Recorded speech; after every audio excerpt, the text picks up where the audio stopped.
Welcome to an episode of Nightcaps with Melvin Diaz. My guest today is someone that is very special to me, and it's so crazy that I only met him a couple months ago. He does lighting and he does sounds for the M word. But I think I'm gonna bump him up to executive producer because I think that's what he is. He honestly, bro, jokes aside, bro, he's elevated the M word in my channel tremendously, and apparently he also kills vampires in the desert. Apparently, because look at him, look what the fuck he looks like, dog. Please help me welcome Gerardo Alarcon. Alarcon. How do you say it? Gerardo Alarcon. Alarcon. That's what I said. Perfect. No, you said Alacranes. I said Alarcon. Yeah, that's what I said. Okay, yeah. Alacorn. Alacorny. Alacorny? Horny. Yeah, how do you say horny in Spanish? Agmo. Give it to me. Asthma? Asthma. I'm having an asthma attack. Hacerme. No, exactimo. Suck dick man? How do you say horny in Spanish? Suck dick man. Yeah, suck dick man. I suck dick man. I'm bro, horny. what the fuck are you wearing, bro? What am I wearing? Yeah. I'm wearing a little get up. This is what I call very, very cultured. This is when I walk out and my girlfriend's like, put something on very cultured. I'm like, you got it. Cheetos shirt. Yeah. Little, what is these called? Ponchos? Yeah. Ponchos? Yeah. It's like a poncho, like a capri poncho. You know what I'm saying? Like a little cutoff. Yeah. And then my fucking, what do you call it? Vampire. My vampire hunting in the desert hat. You look like what Quentin Tarantino thinks a Mexican looks like. Wow, dude, that's a compliment. I love Quentin, dude. Yeah, so do I. But his views on Mexican people. Yeah, no, his views on black people too. Yeah, and the N-word. Yeah, and the N-word, dude. Don't use it. Yeah. I'm pulling the plug right now, dude. Dude, you know what's so crazy? The other day you were talking about how you can't watch Tropic Thunder anymore. Oh yeah, it was.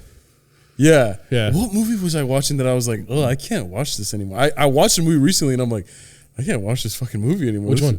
I'm blanking out. And okay, that's perfect to do on a podcast. That's great fucking dialogue. Great start to this fucking conversation. What the fuck? I can't remember the fucking movie that I was watching, dude. Well, okay, let's answer this question first then. Hey, Melvin. Yes. What movies have you been watching recently?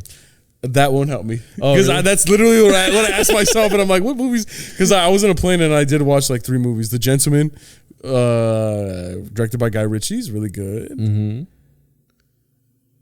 Oh my god, I watched Tenet. There we go, Tenet. Christopher Nolan. You don't like Christopher Nolan. I love Christopher Nolan. Fuck you, Christopher Nolan. What? Why? No, because I was on your side. No, dude, that's not the movie. Melvin said fuck Christopher Nolan, That's not the movie. That's not the movie that I said. I love that movie. It's really good. I love Christopher Nolan. Sponsor us, Christopher Nolan. Imagine if directors got sponsored on podcasts. Dude, that'd be sick. Like, I mean, nobody's seen Guy Today brought to you by Steven Spielberg. Yeah, right? Watch all his movies. Yeah. We're sponsored by Alfonso Cuarón. Like, I don't know. I don't know. Guillermo del Toro sponsoring today's episode. Dude. Oh my gosh. That's so crazy. Yeah, but dude. What are we going to talk about, Melvin? What are we going to talk about? Tell me. I'm just so distracted by your little getup. Thanks. I know it is very funny if you want to be serious with me while I'm wearing this getup. Yeah, because I'm going to be like, yeah, and that's when I realized that I'm not meant to be on this earth. Jesus Christ, bro. What the fuck? But I look like this. Bro, what I did want to ask you was, so I don't know if people know this, but I'm sober right now. I like to preface it with, I like to also mention that I don't know if I'm going to be sober forever. I just knew that I needed. Don't ever say that. I knew that I needed to take a break. And I did. And I'm 120 days sober now. And I want to say that 30% of the reason why I got sober was because of you. Because you inspired me. Because, when it's a pretty scary, daunting task to cut out whatever. I cut out alcohol and like seeing how you were sober and one of your best friends, Josh Michaels, was sober. Like I was just like, yeah, if they could do it, I'm gonna do it too. Like, is sober, by the way. You said was like Josh relapsed. Sober, yeah. Don't relapse, Josh, please. Is sober, and I was inspired, and I'm like, yeah, I'm gonna pursue that, dude. Yeah, dude. No, I mean, dude. You didn't tell me about it when you first did it, but then you told me like, after. I told 9 you like days 4 later. weeks into it. Yeah, something like that. So like 2 weeks into it, and Yeah. I was just like, hey, I'm 15 days sober. And I was just like, what? And I was very happy. I'm happy, joyous, and free when I talk about sobriety, but I'm not that way when I don't, stay in tune with my sobriety. So like, there's happy, joyous, and free, and there's just discontent, irritable, and angry about life, But when I hear that kind of thing, dude, that made my day, honestly. And that 15th day of sobriety, hearing it now makes me feel even better, dude. Yeah. But like they say, it's like, it doesn't matter how much time you have, dude. It's just a day at a time, dude. It's just one day at a time. You stay sober tonight. I fantasize about hitting my pillow sober, dude. That's the way I see it. Yeah. And that's from the vampire hunter himself. And you take that to the bank. Jesus Christ. Why did you decide to wear this getup? I had so many good questions planned to ask you, but you decided to fucking wear this. Ask the question. And you look cool. That's the problem. Thanks, you look cool. Dude. I know, man. I went to 4 or 5 different thrift stores yesterday to buy this. You look fucking cool. And I'm so distracted. Bro, why don't we go thrifting? Me, you, and Joel should go thrifting. Let's do it. I'm down. I'm down, dude. I love thrifting. Is there thrifting in here in Los Angeles? Yeah. In LA? I don't know. It's not a really big city. Right? There are a couple boutiques out here in LA. A couple boutiques, but they're only, Bro, me and my girl went thrifting yesterday for like 4 hours. And I had the best time. Dude, it was awesome. Yeah. And look at me now, dude. This is all I bought. Guess how much this cost? This is a man that's in love. Oh, stop it. We're in love a little bit like that. Like, Dude, stuff like you're that. fucking Dude, head over stop heels it. for her, dude. Oh, stop and she's it. delightful. You've taken probably the only picture that we have of us together. Really? Yeah, this picture right here. Oh, good. I have Yeah, notifications. Yeah, you know how it is. From her. Yeah, you know from how the it is. wifey. And they're from other girls. Yeah, sorry. Yeah, from the wifey. Wow. Oh my God, what a great photo. Look at your face. Bro, this is when they were on my this is when they were on my rooftop. I have a studio rooftop, overlooks the city. And yeah, this is when like the first time we hung out. Second time. Yeah, it was the second time we hung out, like as friends. And it was up on my rooftop, and I almost threw Josh off the roof because I was drinking. Yeah, but yeah, no, you can't. Yeah, dude, it's so crazy. And it's so crazy. I was thinking about the other day that our friendship is so unique because we literally have HD footage of the first time we ever met and hung out, and that's on the Joshrardo podcast that I'm on. Obviously, you've seen it, dude. It's like the number one. It's his podcast that he does with Josh Michaels. I'm the top 2 most viewed podcast for that episodes. Of episodes, whatever. But it's so crazy. Like that was just like people tell me like, how long have you known Gerardo and Josh? And I'm like, dude, I just met them like 5 minutes before we started recording. Yeah, it's true. Like we actually, and every time you say 5 minutes, I'm thinking it's an exaggeration, but it's not. No, it's not. Because we did have everything set up. Yeah. We wanted to like seem professional for somebody that we didn't know. Yeah, exactly. And even on the podcast, Josh is like, doesn't know your last name. He's like waiting for me to say the first name. And then I was like, Diaz. He's like, oh, my last name's Diaz. So he doesn't fucking know. Yeah. And like literally we walked in, we spent like 30.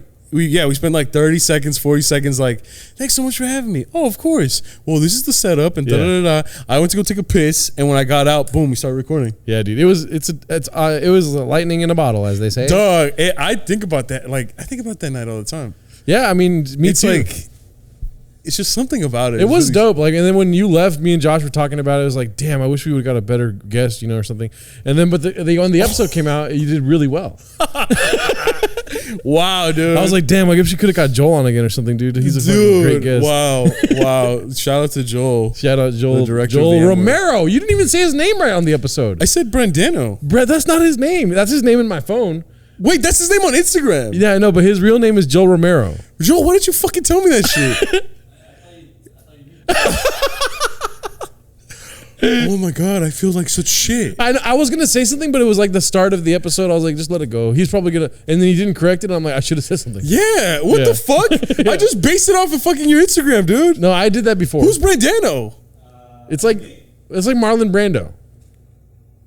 That doesn't explain. Yeah, Brandano. It's like Marlon Brando. Look at him. He's beautiful, dude. Yeah, I know, but wait, Joel. Yes. What's your last name? Romero. And why the fuck do you put Brandano on your Instagram? Because when I was in college, my theater professor because when he was in college, his theater professor said he needed a stage name, so he wanted an Italian name. He went Brandano. Brandano looked cool, so he told his professor, "Hey, my new name is Joel Brandano." That's cool. Okay, dude, that's a great story. What? Now I feel like shit, dude.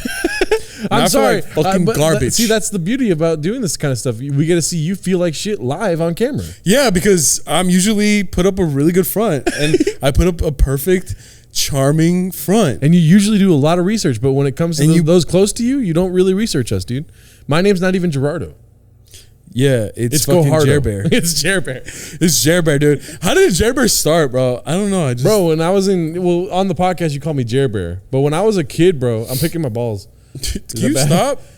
My underwear's riding Romero, cut to me. Thank you. You're going to overcompensate now every time? Romero, Romeo, where art thou, Romeo? Romero. Oh my gosh, dude. I miss you so much, Romero. I know your last name. No, yeah, your loved ones used to call you Ger-Bear, and now I call you Ger-Bear. Yeah. Also, by the way, are you going to change your name to Brandano? Because that's your stage name, or no? You like Romero? I don't know yet. He doesn't know yet. Yeah. But I think I'll just stick with Romero eventually. Dude, Brandano is pretty sick, but yeah, stick to Romero. In my phone, you're Joel Brandano. But I don't want my family to be offended.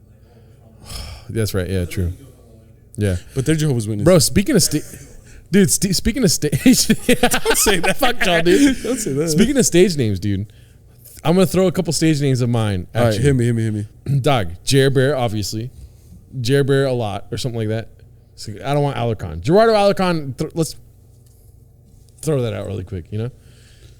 And so, what about this, Freddie? These are legit names that maybe I thought of while I was not sober. All right, okay. Jerry Con. Jerry Con? No, dude. Oh my gosh, I can't even begin to say no. I can't even. Jerry Con? Yeah.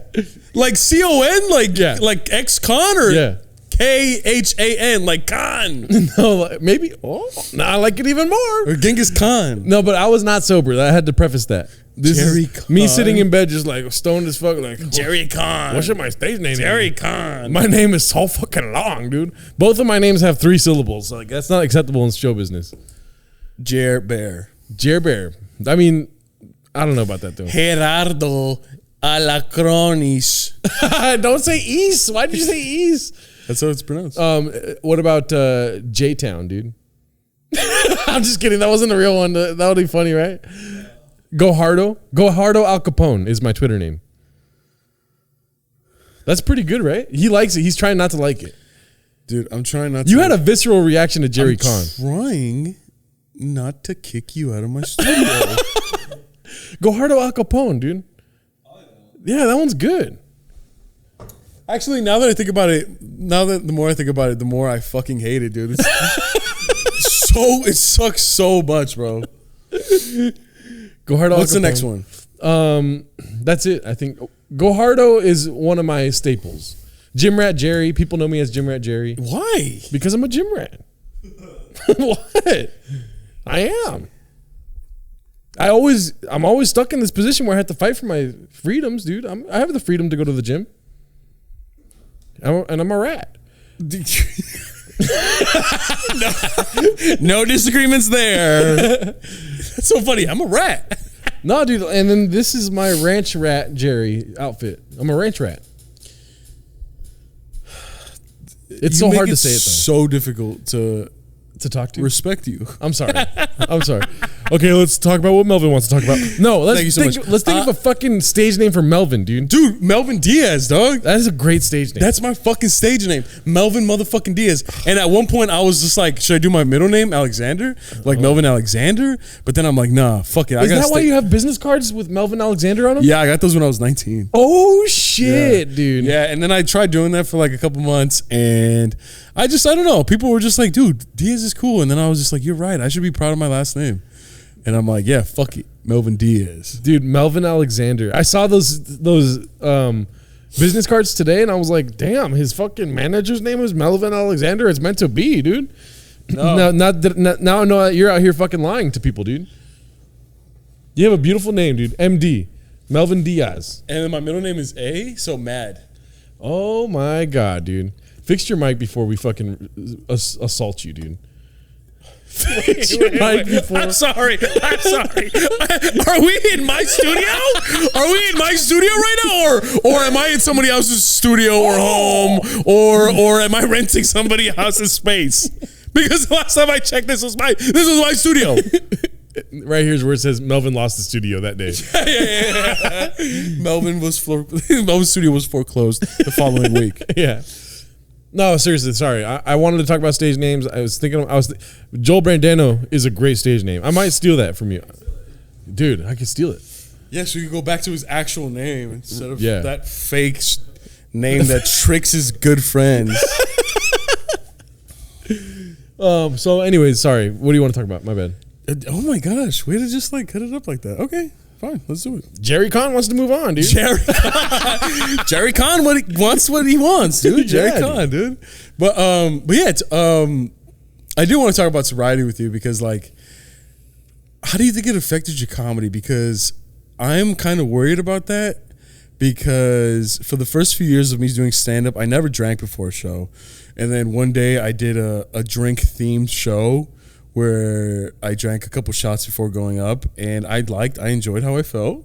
I felt like, because, you know, as a performer, not even in comedy, just like any type of performance, you have to psych yourself up for at least like 30 minutes to an hour before the show, before going up being like, okay, all right, this is what you're going to do. And you see any comedian before they go up, they're quiet, like their eyes are almost like not glossed, like they're just like in their own head. And then boom, they get up on stage and they you know, the comedian in them takes over. But I found that when I drank, I didn't have to go through that. I felt like I just got put in that place like instantaneously. And that's why I liked it. And I did it for years. And I'm kind of worried about when shows start coming back and live performances and comedy clubs start opening back up. I'm worried about how I'm going to react to that. So that's what I was going to ask you. Like, how did becoming sober affect your comedy, if it did at all? Okay, so I can only speak from personal experience, right?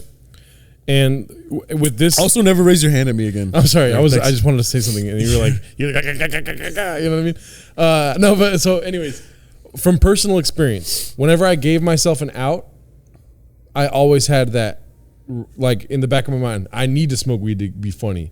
So if I'm not funny tonight, then it's because I didn't smoke weed. So I need to do that before I go on stage. And lo and behold, I wasn't funny when I was smoking weed either.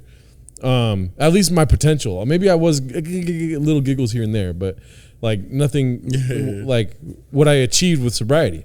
Because I am a better comic sober. I'm like telling myself still, I am a better comic sober. Yeah. I have a hard time believing it. I am. Fool. Yeah. No. So basically, bro, the only way I see it working in your favor is if you give yourself no option. Right? I'm talking to myself. That's the way I see things. The way I see things, there is no better option than to stay sober and figure it out that way. So what I do, I just do like those fucking posture techniques before I get on stage. For 2 minutes, I'll just be in a very big posture for 2 minutes and close my eyes and breathe. And that helps me get testosterone or whatever to be the fucking big man on stage and say, fuck you, white lady, you're a fucking piece of shit. You know what I mean? Yeah. Because I don't like white women too. But that's a point for another day. I love Latinas. Latinas, come on, dude. Right? Shout them out, Melvin. Shout them out. I'm just kidding. Sorry. I mean, yeah, Latinos are cool. No, I'm sorry. I lost my mind there for a second. I'm sober. Yeah. This guy's sober. No, but seriously though, from my personal experience, whenever I gave myself an out, that out was always there in the back of my mind. But if I told myself like, I'm not drinking today, there's no option. I'm not drinking today. Today I'm not going to drink. You know, it's a constant conversation, obviously. Yeah. Then you figure things out. Yeah. Instead of having that in your back pocket. Like this, I know what this does for me, but you also know, at least for me, I know I have plenty of research done as to what drinking does for me. And it makes me, I don't want to say it on camera, but you know, like I go out and do crazy shit. And I'm a crazy man when I drink or when I do cocaine. Obviously I'm crazy right now. I'm going to fucking get up Ranch Rat Jerry right now, fool. But, imagine me drinking or smoking or doing cocaine. All that shit made me fucking crazy. You know what I mean? So I can't give myself that out. There is no other option. And I could tell you though, also that, and I'm sure you could hear it from all over the scene that I'm in at least, that I became way funnier when I stopped smoking weed or stopped drinking. Whenever I got sober, a new Ger-Bear came out, and his name was Jerry Con. He likes it. It grew on him. Dude, Jerry Con? He likes it. No, I don't, bro. I don't. But yeah. That being said, yeah, like I just this past weekend I called you, or we talked on the phone, and I told you, and I was like, dude, almost drank because I was faced with a really stressful situation, and I was like, I was gonna drink, but then I had to step outside and like talk to myself for like 10-15 minutes, being like, okay, am I gonna drink? Like, am I really gonna drink? Like, am I gonna allow all these like days? Like, because let me preface this by saying like I was open to drinking because I told you like I was like, I'm gonna do 100 days sober, and then after that, if I want to drink, I'll drink, and that's kind of how I felt, and then I was like, whoa, okay, I'm all right, I'm gonna drink. I was at a wedding, and then I'm like, no, I don't want to, and I had to go talk to myself outside. And I'm like looking at myself in like car windshields, like actually talking to myself.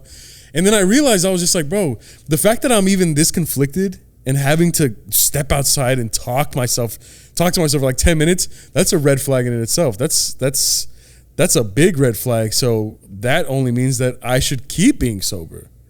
You know what I mean? Keep being sober until this little mini conflict inside me is gone or dissipates.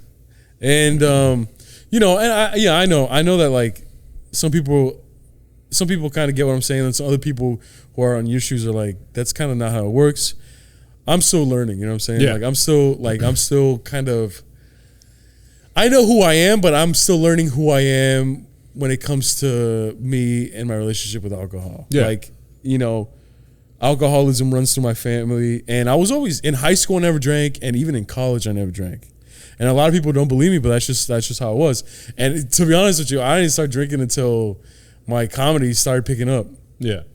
And because the comedy scene, it's so easy. Like audience members want to buy you drinks, and you get free drinks on the house if you perform at a particular establishment. And every comedy show, whether it's in a comedy club or in a backyard, they always have liquor. It's just easy. Yeah. And well, I mean, no matter how easy it gets, from personal experience, again, I know that drinking for me is unmanageable, right? My life becomes unmanageable. Like it takes power over me, and I'd start doing things that make me insane. I start doing things that cause me to lose my sanity, and which is something I wish to keep intact. Because when you lose it, it's something you don't know until it happens to you. Where you're just like, I am fucking insane, dude. Everyone is out of my life. Like I don't have anything else. I feel broken. I feel empty. Much like the bottle of my fucking, I'm just kidding, sorry. But of my whiskey, huh? No, you feel empty, you feel broken, you know what I mean? And every time that I've tried to get sober, it never worked. And I'm a young guy, I'm 30 years old, ladies. I'm young, don't say anything. I'm a young guy, so like even in my short life, dude, I'm able to sit here and tell you that every time that I've chosen my way or the highway, you know what I'm saying? I always ended up fucking insane. In my head, overthinking things, thinking people are talking shit about me when it doesn't fucking matter, really. Holding resentments, ruining other people's lives, even with small actions and shit. In the moment, too, that's me thinking about, I'm ruining their life, you know what I mean? But I can't stop what I'm doing. And so, knowing all that stuff, I realized that I have a problem with drinking alcohol, and I have a problem with smoking weed. And the only way to keep my life to be, manageable, I guess you could say, is to be on a spiritual path. Be enlightened, have a spiritual awakening, basically. Just this change in thought, it's never going to leave. The obsession can disappear. That is the promise. But it never gets better. It always gets worse if you continue down this path of drinking or, drugs, anything. It never gets better. It always gets worse. And it's easier to stay sober than to get sober. I think that's the most important thing. And if anyone else identifies with what you said right now, because that's a feeling that a lot of people get, and they just don't really seek help, and they end up right here outside the Flower District. You know what I mean? Yeah, unfortunately. And I was, I told you the story earlier, like just driving over here when I was parking my car, I see so we're in downtown. We're, where a bunch of stuff happens. Yeah. And fairly close to the Skid Row. And literally, as I'm parking my car, I see these two young guys that look just like us. Like their cheeks are full, they got nice clothes on, but they're out here smoking crack. And you can tell when someone's smoking crack, and they're laughing and having a good time. And as I'm locking my car, I look over on the other side of the street, and there's a gentleman with just raggedy clothes, sleeping on cardboard, just looking dirty, also smoking crack. And I'm just like, man, these boys don't know that that's their future, staring right in front of them, just on the other side of the street. And I'm like, dude, I couldn't even come up with a better metaphor for something that's in real life right in front of me. And, you know, seeing stuff like that every day, especially since I got the studio. Because, you know, growing up in LA, people from LA know this. You stay away from downtown because of traffic, because it's just cloggy. It's like, you know, it's a little dirty. But since I've been spending more and more time here, it's just like, wow, it's like right in your fucking face. You know what I'm saying? Yeah. And, you know, I'm fortunate enough to not have to deal with any of those like drugs. The only thing I've never done any drug just besides alcohol. But even then, alcohol, I started feeling like I started like losing motivation. Yeah. It started affecting my weight, my health. I was spazzing out on people that I love. You know what I mean? I want to say I'm happy with how candid you are, because, you know, we think that we can handle things on our own, right? Yeah. You know, a lot of these things that you're saying are things that we discuss in programs, right? Those are things that you haven't done yet. You understand? So they're called the yets. And as opposed to like, I have to stop drinking for so long. It's like, I get to. It's like, it's just the change in thinking, I guess you could say. Yeah. But those yets are out there. And they're like, you know, there's a saying that in 12-step programs where they say, like, if you don't like it, we'll refund your misery. Like, you can go back to being this miserable thing that you see on the street, you know? And I don't know if it's a scare tactic or what, but I understand the pros of it. Yeah. You know? And like, understanding the cons is a huge part. Seeing it in real life also. Yes, dude. Like, I always tell people the scariest thing because I talk to people on the street, whether they're homeless because of mental disabilities or an addiction or other things outside of their control. A lot of them are damaged people, but they're still people. And yes, I grew up with it. I've seen it all my life. As far as I can remember, I remember seeing things like that. But to this day, the thing that gets me the most and keeps me up at night are the people that are in that situation that go, I always told myself that could never be me. Mm-hmm. And now I'm here. Like, it was just, it's like, there's some people that accept it. There's some people that are like, I've been on the street since I was 10, like shit like that. But there's people that are like, I was just like you. And in a matter of years, I'm here now. And sometimes I wake up and I don't believe it that I'm here. And I'm just like, that's some crazy shit. Yeah. I mean, that's some intense. I don't know who you're thinking. Maybe you're thinking your higher power, you know? What do you mean? Like when you say thank you for that not being me, you know what I'm saying? Like when you're thinking like whatever it is you're thinking. Like, like thank God. Did I say that? Yeah. Oh. Where you're like, I'm thankful that it's not me, you know? Well, yeah, no, it's just what I do every day when I wake up or before I go to sleep is, I don't know if you've ever heard the Serenity Prayer, but it's God grant me the serenity to accept the things I cannot change. Yeah, I've heard that, yeah. The courage to change the things I can and the wisdom to know the difference. Yeah.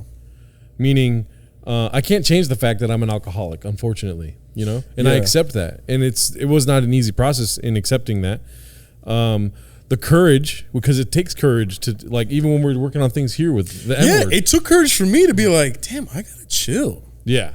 I mean, you know, the courage to know that you can change the things that you can change, right? Like, it takes courage for me to be like, yo, so I think that we could do something different with the M-word. It's a courageous move to tell you, like, I think we should change this. You know, it's not something that I'm excited to do. It's something that's like, fuck, you know, it's somebody needs to say this. You know what I mean? Those kind of things can change, you know? And then the wisdom to know the difference. The wisdom to be a director or to be some kind of person that knows, like, pick your battles, I guess you could say, but also don't try to pick those battles while doing the same thing that you've always tried to do, which is possibly drink alcohol or smoke crack or fucking do cocaine. Like crazy. Those things, I like I said before, like I accept that those things I can't change. I cannot change the fact that those things will drive me down a path of just insanity, you know? Yeah, and like I'm a really reflective person. I reflect a lot, and I found why like I started spazzing because since I started drinking in my early 20s, I haven't stopped, but it never got as bad as it did in 2020 because, you know, things got taken away from me. Comedy got taken away from me. You know, the gym got taken away from me. Basketball got taken away from me, and the only thing that was left was just drinking and being at home. And then I got the studio, and now I have a safe space to drink now, where nobody can tell me shit, and I could stay here for days on end on a bender, or I could do it by myself or do it with friends, and then and like it's one of those things where it's just like I need a break.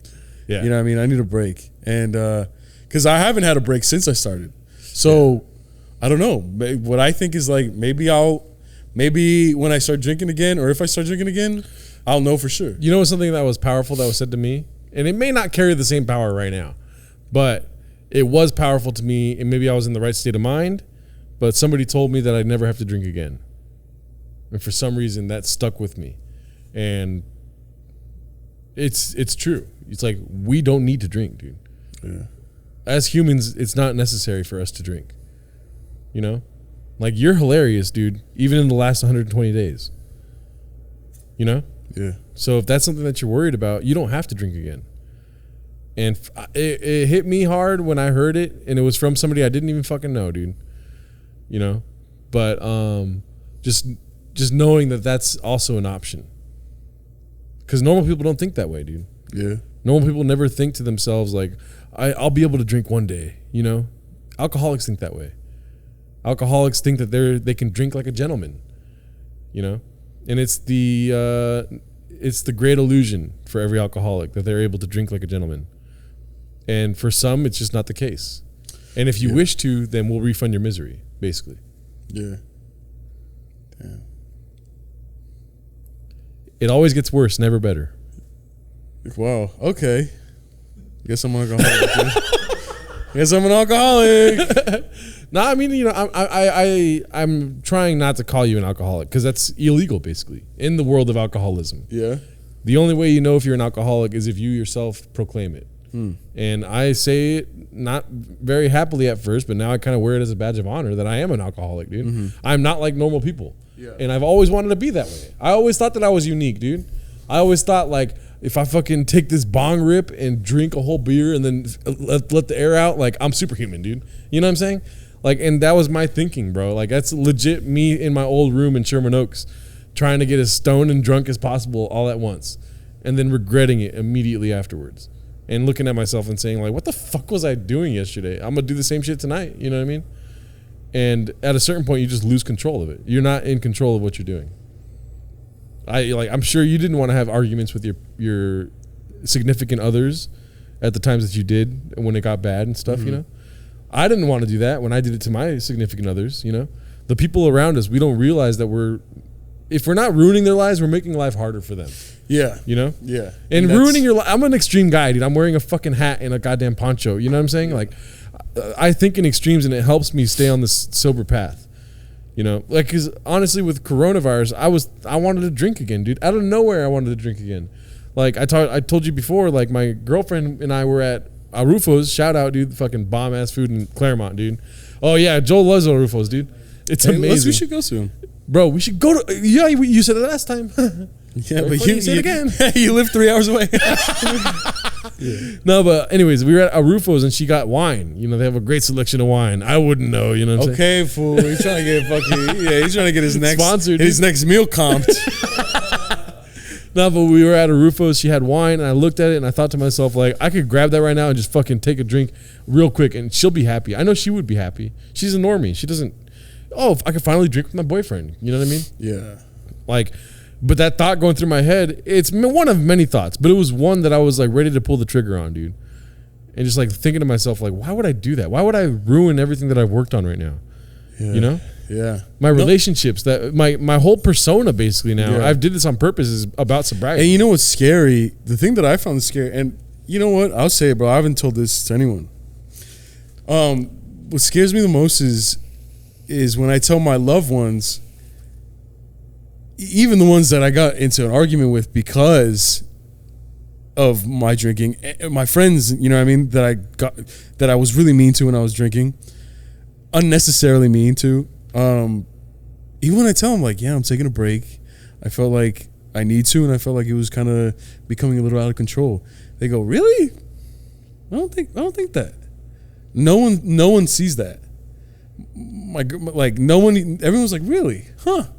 I didn't think that. I thought that you were just being a jerk, like for being a jerk's sake. And part of it is because when I do drink, people don't really realize that I'm drunk, because it does take like 5-6 shots for me to even feel anything. You're huge, yeah. Yeah, and even when I do get drunk, I ain't sloppy. Yeah. I get a little louder maybe, but I ain't sloppy. Sure. You know what I'm saying? I've seen it. It's awesome. Yeah, exactly. People love it. But He's drinking right now. Hey, therefore I should drink, right? Yeah. No. Yeah, people love it, dude. People love it, and that's kind of like, I was thinking about it these past couple weeks, and I'm like, man, like nobody saw that I was like, you know what it felt like? You know when have you ever almost drowned? No. So obviously, if you drown, you're dead. Yeah. But like, you ever like gone like, you've ever been in the pool and like gone a little too far on the deep end and be like, oh wait, holy shit, okay, I'm overweight, dude. Yeah, and then you go back to the 3 feet and you're like, what the? I'm not. All right, let me stay. Yeah. That's how I felt. Yeah. That's how 2020 with alcohol felt to me. Like I was like, okay, and then these 100 days, I'm just like, holy shit, what the fuck? Like I've come to this pool for many years. That was the first time I ever felt anything like that. That's exactly how I felt, dude. Yeah. You know what I mean? And does that mean that I don't want to get in the pool again? But like how you say, bro. Yeah. Like how you say. No, it's a great metaphor. Yeah, That's why I'm laughing. Humans don't have to go to a pool to survive. Yeah. But they enjoy it. Oh yeah. You get what I'm saying? Yeah. But also, but some people go crazy when they get in the Some pool. people, dog. Some people, they lose their minds in the pool, and they lose their lives in the pool. Yeah. I mean, dude, it's Whether that pool is full of liquor, that pool is full of fucking heroin, crack, weed, coke, dude. Now I know what Kendrick was talking about, dude. Dude, pull up. Drank. Pour up. Drink. Jump in the pool. Drink. Melvin's right. No.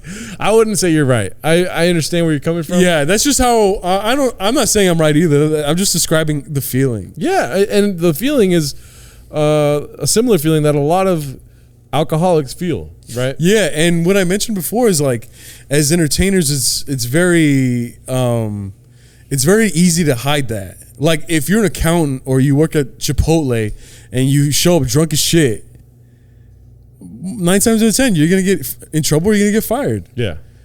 Or 9 times out of 10 you're not gonna do your job good. While as a performer, whether you're a musician or a comedian or an artist, if you show up drunk, people kind of expect that. Or people are not surprised when you are. There's another passage that hit me hard, and I'm not going to be able to eloquently say that right now, but from what I'd gathered from it is that, bro, if you're a genius, you're a genius. Alcohol doesn't put that inside of you. Like, weed does not make me funny. Yeah. It is an illusion. Alcohol and weed, if anything, take me off of my funny. You know, it's something about being a genius that's in. Yeah, well, yeah, it's like if you're, yeah, absolutely. Like, but the passage I'm talking about is like something about like it doesn't add to your genius. It more so takes away from it. I wish I knew the passage. Yeah, but that hit me hard too. No, I agree with you. Yeah, I agree. I'm just saying that like it's like it becomes almost invisible. It's part of in the our culture. in our work. Yeah, it becomes invisible and up until it's too late. Yeah, I mean, dude. Also, if you want to cite that, just look at how many comedians died too young. Look at how many musicians died too young. Yeah. Just because this lack of control, it becomes unmanageable. Yeah. It is obviously it's a great life. Yeah, like when you like Jimi Hendrix. If you saw Jimi Hendrix smoking a blunt or doing another drug, you'd be like, that genius. Like, you know what I mean? You'd be like, but if you saw your homie doing it, you'd be like, what are you doing? What are you? Yeah, you're going too hard. But you know what I mean? If you saw like Janis Joplin doing it, you're like, Janis Joplin, you crazy girl. Like, yeah, I mean, it's something that is promoted, but I don't think it is It's fake news, as they say. It's fake. What's the word? It's a mirage. Yeah, and mirage is also an illusion. It's an illusion. That's the word I was looking for. I said It's it 8 just times. an illusion. Yeah, it's just an illusion, bro. It's an illusion. But I mean, like I said, I'm glad you called me when you wanted to drink, because that's what I do when I want to drink or when I want to smoke. I call. Yeah, I another thought about you. alcoholic. I thought about you, and I was just like, "What is Gerardo gonna say?" And I don't give a fuck what anyone says or anyone thinks about me. But I was just like, I'm just like, man, like, what do you think Gerardo's gonna say? Because he, you know what I mean, like. He always makes me feel good about my sobriety, so I'm like, I wonder if Gerardo would be upset. Like, I wonder if he would still want to do the show with me. Like, that's what I was thinking, dude. And then I was like, dude, what the fuck? Like, the fact that I'm even like thinking in this shit, like, dude, I'm just gonna go back inside. I'm not drinking. Yeah, That's it. I'm not drinking. Yeah. Because when I put my mind to something, that's it. But getting there, that's very difficult for me. I'm very, like, you know what I mean? Like, well, I mean, getting here was difficult for me, dude. Like, I fucking broke down for 6 months straight. 6 months straight every day. Somebody told me they were my friend, and I fucking just started crying without even knowing it. Where I was just like, "Oh, that's awesome," and they're like, "Why are you crying?" I'm like, "What? I'm not crying. You're crying." Yeah. Do you think like all the emotions that were getting numbed, you were feeling them for the first time in a while? I'm not a doctor or anything, but like, yeah, for sure. I mean, that was my escape for everything. It was the reason why I got mad. It's like, I'm not fucking smoking weed yet. I'm not drinking yet. Like, I got mad at my homie for not packing another blunt. You know what I mean? Like, that was one huge indicator for me. I would get mad at my friends for not having weed. You know, I would get mad at places that didn't give out free beer when I went to do an open mic. You know, I had to pay for a beer. It's $7. What the fuck? What kind of place is this? One place has beers for $2. It's a tall boy. I'm gonna go fucking do that show every time I can. You know what I mean? So like, I was following my high. When I finally sat down on September 20th of 2018, it's been a while. That's crazy. But when I finally sat down on that day, after I did 2 mics and I was fucking drunk and stoned again, like I always did, I sat down and I wrote down all the different drugs I tried, and I was able to remember those like nothing, dude. And I was able to remember moments in my life due to the times where I did try those drugs. You know what I'm saying? And it was like evident to me before even going to a 12-step program that I always followed my high. That's all I ever wanted to do. I would just go places just to get high. And, you know, it brought me a lot of great things like stand-up comedy, you know, working at Chipotle, meeting friends of mine at Chipotle, you know, working at different places, you know, like getting this job with Blackstone Entertainment. Like, I got that job because of a friend and I would smoke weed all the time. And he asked me to come test out lights one day, you know? And look at what it did for me, dude. Like, I'm here now dressed like a fucking vampire hunter, you know what I mean? And in front of a gorgeous light, dude, that makes me look probably pale. I'm just kidding. That's impossible, yeah. Joel's like, what? Is he pale or what? You're Mexican, dude. But anyways, all that to say, dude, like, I appreciate what it did for me, but it worked until it didn't, unfortunately. Yeah. I mean, dude, I can also have this conversation with you about how much I love weed. I fucking love weed, you know? I work for a weed company right now. I love everything about weed, dude. Like, it's a crazy culture. It makes me feel funky and stuff like that. Makes you feel sexy and cool. Yeah, but also I know what it does to me. I know that it's just not the answer anymore. You know the road that you'll go down on. Yeah, I don't go down on roads, dude. I don't know what this guy's licking. You know what I'm saying? Dude, I'm so excited right now. Dude. Are you tired? I'm excited. Oh, you're excited? Yeah. Acceptime. What's it called? Fuck. You're in acceptance. No. Let's just take a moment now and pray. Dude. Let's pray to Jehovah. Dude, bro. Well, I mean, if you give some like an entertainer or anyone who's struggling with addiction and kind of like on the brink of realizing it, on the brink of like doing something about it, what advice would you give them? First question I would ask is if they're willing to do anything to be sober. And depending on that answer, then a conversation would take place, you know? You have to be willing. It's like I'm not gonna be the one to make you get sober. Yeah. Like, you can tell yourself that all day. But when you have a problem, you'll know, basically. And unfortunately, some people never hit that conclusion. But I would basically just ask them. I would give them my experience, much like I did today for the nightcap. You know, it's just it's all about experience, dude. And I'm also, burping on my mic. sorry, I burp a lot, but just talk to another alcoholic, dude. Like that's share with a sober member of like that's an alcoholic, dude. That's basically all I can say. It may feel cultish at first, but it's like, dude, it works for a reason. And there's promises, but if you're painstaking about your sobriety, then everything will come to you. The person you want to be, you will become that person eventually. And like you'll be amazed before you're halfway through. Which that's a trip of a saying in itself. Like, what does that mean? Halfway through sobriety, like halfway through it's an indefinite figure. It's like I'm always searching for my halfway, because it's not going to be today, at least, like today could be halfway through sobriety if I relapse in 2.5 years. Yeah. You know what I mean? But I don't plan on doing that. I hope I don't, Yeah. at least not tonight. That's like the one thing I always tell myself, and much like I talked to you today, I would probably just have the same conversation. I'm not enforcing anything. Yeah. And I really admire that about you, that you're just like, whatever I decide, whatever I want to do, you were there. You're just like, yeah, for sure. And then when I tell you like, yeah, I'm like, when I would tell you like, I'm gonna do 60 days, and then 2 weeks pass, I'm gonna do 80 days. You were always like, for sure. Yeah, for sure. I don't know what you would do behind my back. You'd probably be like, fucking dude. No. See, that's the thing too. Like, one thing I struggle with is not having real estate in other people's minds, taking things at face value, And I'm not saying I'm perfect at it, but like I struggle with it for sure, 100%. Like I can't think for other people, dude. Yeah. I don't have a spot in Melvin's mind or Joel's mind, Joel Brandano, Joe Romero. I don't have a spot there. Like my real estate is purely in my mind. There's no way I could buy any of yours. You know what I'm saying? So why am I gonna think? Fucking deep. Bang bang.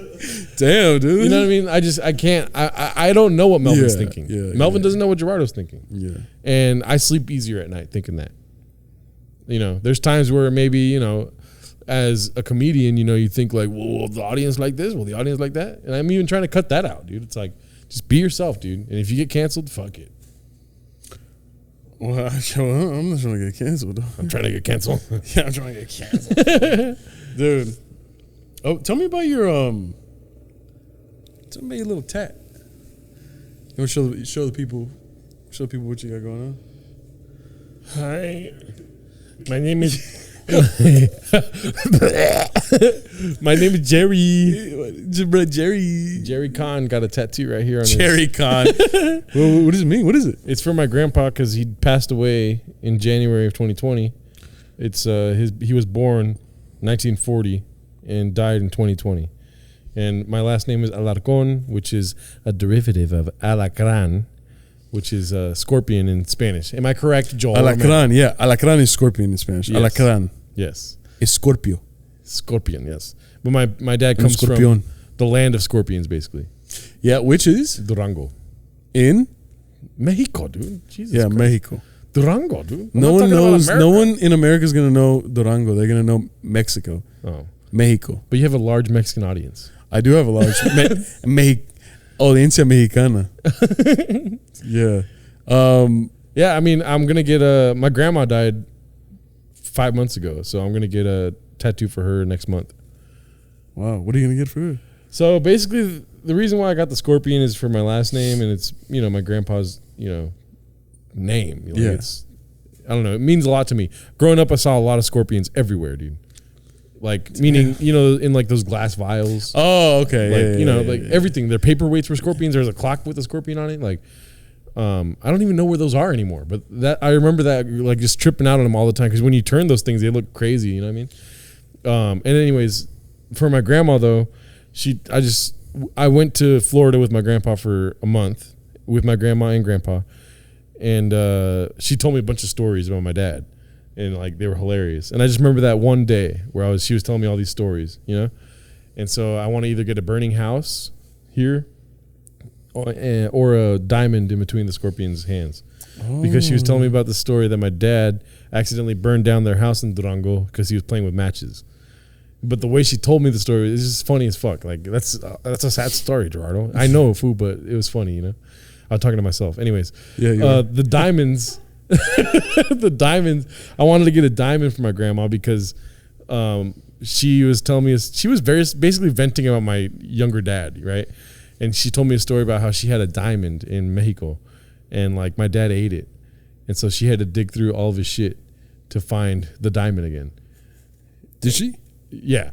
Dude, I like that idea. I like that one better. I like the burning house too, but I don't know if I would get it here. I'll probably get it somewhere else. Let's just do both. Yeah, exactly. That's what I'm saying. Yeah, fuck it. Fuck it. Yeah. But yeah, they meant a lot to me, dude. Like, you know what's crazy is my grandma and my grandpa, both their names are Francisco and Francisca. Wow, that's so cute, dude. Crazy, right? Yeah. Yeah, dude. And Pancho, Kika, they have different like nicknames and shit. But on my mom's side too, and I feel like this has been debunked, but on my mom's side, my grandma and grandpa's names are Francisco and Francisca. What do you mean it's been debunked? Like we're on because I feel like my grandma's name we're on fucking Mythbusters and shit. I feel like my grandma's name is Guadalupe, but I feel like that might be a middle name. Maybe, yeah, because I don't know if this has been debunked, but 90% of Mexican women's name is Guadalupe. Maria Guadalupe. Yeah, bro, I fucking told you, bro. Damn. I don't know if it's been debunked though. It's been proven. Yeah, it's been unbunked. Fucking Mythbusters came to all Mexican households. Yeah, hi, is there a Guadalupe here? And I remember, I think I had met you, and then like a couple weeks later, you bought your grandfather's old car. Yeah, my dad had bought a 57 Bug back when he was a teenager and turned it into a Baja Bug that they would go dirt biking around. What does that mean? Baja Bug. This guy don't know much about. Oh, the reason why I tell you that is because I don't know shit about cars, dude. You don't know much about the desert. I'll tell you that right now. Ranch Rat Jerry can help you out. Ranch Rat Jerry. Yeah, Ranch Rat Jerry's racist, dude. Anyways, no. So a Baja Bug basically you take the back fender out of the Bug, and the engine is exposed. Oh, okay, yeah, I know what you're talking about. Yeah. And then you have also the light rack on top. Yeah. It looks so cool. Oh, stop it, dude. Jesus Christ. I'm just here to do your show, bro. Don't blow me. You know what I mean? Damn. I'm down for that too, though. I'm horny. Yeah. Horny Rat Jerry. Horny Rat Jerry. No, Horny Rat Jerry. Bro, I'm gonna try you as Horny Rat Jerry, dude. I'm gonna fucking try you. Oh my god. Also, though, if you're interested, I think I told the whole story on my YouTube channel. You have a YouTube channel? Yeah, on my old podcast called. Oh yeah, just if you want to hear the story, just type in Melvin Diaz, and it'll be on that YouTube channel. Subscribe to that YouTube channel. Yeah, well, they're already subscribed if they're watching this far. But no, but on my YouTube channel, I have a podcast called Willing to Negotiate. Yeah. And there's an episode called 57 Bug. You tell that story. I think I tell the whole story. I could be wrong though. But you own it now. Was that? Yeah. I gave it to my dad for his birthday in February. Wow, dude, that's fucking cute too. But my name's on the title. So like he put my name, my brother's name, and his name on the title. And I will own it eventually. But it's going to stay in the family forever. That's what's so dope. Yeah, it's been in the family for like 40 years. You gonna give it to your years son? now. Was that? You gonna give it to your son? Probably, if I ever have one. You're gonna give me asthma attack, dude. No, it's all good. It's not gonna affect me at all. Damn. All right. That being said, thanks so much for coming out. No problem, dude. No, thank you very much, dude. I'm super proud of you, man. Dude. I couldn't tell you how proud I was of you when you told me about your sobriety, dude. And I didn't expect it, dude. I did not see it coming. What do you mean? When you told me that you were sober for that amount of time that you were, when you first told me, maybe it was like 14 days, 15 days. Yeah. Whatever. I did not expect that, foo. And I told Josh, and both of us had like this fucking happy moment where we were like, whoa, that's so, because obviously I'm not dumb, foo. Like I know, like I'm sober. You met us recently. Like you did our podcast and got really drunk. And okay, I drank, dude. I drank a fucking entire bottle of champagne for in celebration for your 100th episode, and I think it was pretty good. No, it was hilarious, but the fact of the matter was that you hit me up asking like, "Whoa, was like weird on the episode or whatever?" Like, no, like, I did. Oh, yeah. I think I did. Yeah. So like those kind of things are like red flags to me. You know what I mean? where it's like, you know, and also it's like passing. Because it dawned on me, and I was just like, was that disrespectful that I did that? No. It's a fleeting thought too, where it's like, oh, I think he has a problem. It's not like a thought where it's like, we need to get fucking Melvin to rehab. You know what I'm saying? Yeah. But it is a thought that I have. Rehab. No, but no. All that to say is that I'm proud of you, dude. Like to do all this, to own this place. No, you don't own it. Let's be honest. Do you own it? Oh, fool! Yes, I fucking do, guys. The lease is on the fucking name is on a lease. The money that I pay is fucking. No, exactly. So I'm proud of you for leasing this place. And no, but honestly, dude, this place is awesome. You're very open to helping other artists, and that's something that I want to be. So I see a piece of me inside of you. No homo. There's nothing wrong with that though, too. Yeah. Okay. Cool. No, but I see. No homo's funny still, isn't it? No. I think it's something funny in 2007. Well, strictly homo, dude. I think I'm very proud of you. Thank you. You think you're very proud of me? I think I'm very proud of you. Because I'm not sure if no homo is not funny. It's funny. Kind of, yeah. So no homo, dude, you're fucking sexy. And you know what I'm saying, dude? Like, no, but anyways, I'm talking forever here. He's like, keep going. I like this. Keep going. My head is getting so big. Not as big as this hat, baby. Yeah, I know. Yeah. Yeah, no, I just remember, you know, I was so like, I was going to start this journey, and, you know, I was blessed enough to have Joel on board. And then when you hit me up, it was kind of like fucking Kevin Durant hitting me up. Like, hey, I want to play with you. And it's just like, what? You want to come on my team? Like, you know what I mean? Yeah. And you know, you just, you know, you just elevated the entire thing tenfold. Like, and I think we have something very special to us three. That being said, yeah, you didn't, you know, I met you as sober horny rat Jerry, and I couldn't imagine you anything but. Which is crazy. Stay tuned. Yeah, and it's crazy. I'm gonna relapse. Yeah, and it's crazy that you're fucking 30, dude. And you're kind of you're like my big bro, dude. Even though not at all in stature, not at all in attitude, not at all anything else but age, yes. Yeah. Bigger belly. Yeah. Wait, what? I'm not fat, dude. Just kidding. Yeah, dude. And I appreciate you being so open about your sobriety, and because it is inspiring. Thanks, man. Yeah, I'm always helping out somebody else. That's what matters. You are, dude. You are, and that's what I didn't expect from you. I'll say that I didn't expect you to be so helpful and kind. Tight. Yeah. This has been the nightcap. This has been. First of all, don't you ever end any of my episodes because that is disrespectful, and I will get upset.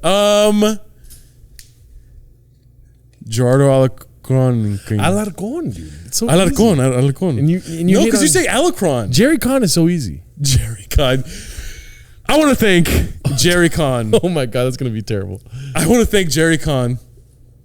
Thank you much. Thank you. This is awkward, dude. Dude, I want to thank Jerry Con for not only being on Melvin's Nightcap, but being an executive producer of The M Word and helping me out.